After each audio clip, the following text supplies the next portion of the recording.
গভর্নমেন্টের তরফ থেকে welcome the newly nominated minister Animesh Dev Verma.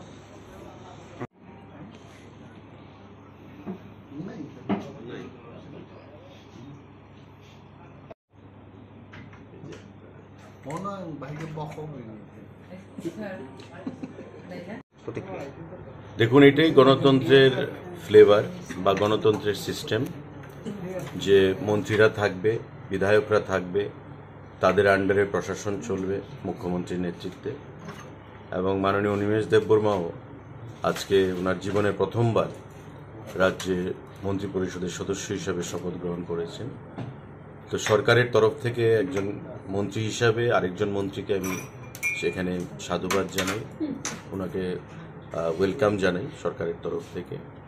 এবং আমি বলবো যে বিশিষ্ট রাজনীতিবিদ এবং ত্রিপুরা রাজ্যের পরিচিত রাজনৈতিক মুখ অনিমেষ বাবু দীর্ঘদিন ধরে রাজনীতির সঙ্গে যুক্ত রয়েছেন এবং ইট ওয়াজ এক্সপেক্টেড যে he will be inducted in the cabinet. কিছুদিন ধরেই তার জল্পনা চলছিল এবং আজকে তার অবসান হলো। তো আমরা একসঙ্গে কাজ করব ক্যাবিনেট কলিগ হিসেবে। এবং আমাদের প্রধানমন্ত্রীর যেটা স্বপ্ন মোদিজির, যে সবকা সাথ সবকা বিকাশ, সবকা বিশ্বাস সবকা প্রয়াস, প্রত্যেককে সঙ্গে নিয়ে রাজ্যের জাতি জনজাতি প্রতিটা অংশের মানুষ উন্নয়নই হচ্ছে একমাত্র লক্ষ্য।